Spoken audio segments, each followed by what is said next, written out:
I want a divorce. Talk to my lawyer. The words, like shards of ice, pierced straight to my heart. Uttered by Mark, my husband, the man I loved more than life itself, the man I trusted implicitly. They sounded like an epitaph on the tombstone of our shared existence, beneath which all dreams, hopes, and future plans were buried. At dinner. How utterly banal. As if he were discussing a business matter, not the fate of an entire family. With the irony of fate, at the table where we laughed so often, where we held hands, shared plans for the future, built castles in the air. At the table where the children, still so small, learned to speak, took their first steps, and smeared their faces with sauce. Now, this table was a place of betrayal, a symbol of ruin. In the midst of our usual routine, while the children, unsuspecting, did their homework in the next room, Mark announced the end with cold detachment. That he no longer wanted to be a part of our family, that he was tired, that he wanted to start a new life.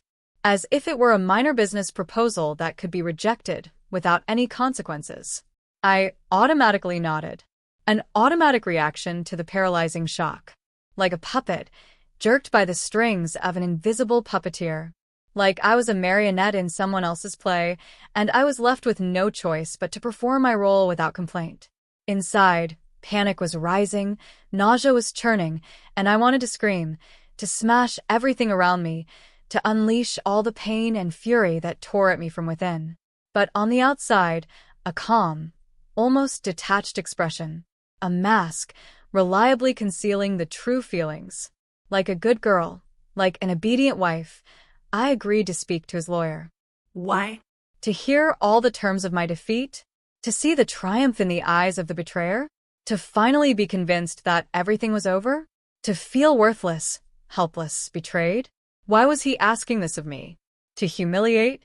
To show his superiority? Or simply to ease his conscience? Mr. Harrison's office smelled of expensive wood, polish, and hypocrisy. The scent of money, power, and indifference. Everything here screamed that I had entered a world not my own, where my rules did not apply. Heavy velvet drapes, massive mahogany furniture, paintings in gilded frames depicting faceless aristocrats. The perfect setting for a property settlement deal, for the legal framing of betrayal. He offered me coffee. A gesture of politeness, a carefully learned ritual. Too polite, too courteous. As if he were not a lawyer, but the host of a social salon. He feigned sympathy, but in his eyes, I saw only curiosity.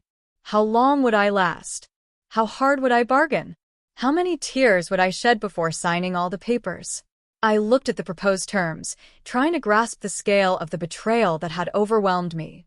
The document, written in clear, soulless legal language, deprived me of everything. Letter by letter, point by point, it was taking my life away. Real estate to him. The house where the children grew up, where we spent so many happy years, where everything was imbued with our history, love, and hopes, to him. As if I had never lived in this house, as if I was just a temporary guest, with no rights. Business to him. The company that we built together from scratch, investing all our energy, time, talent, and soul, to him. As if I were just a salaried employee, with no connection to its success. Children shared custody with the primary residence with him.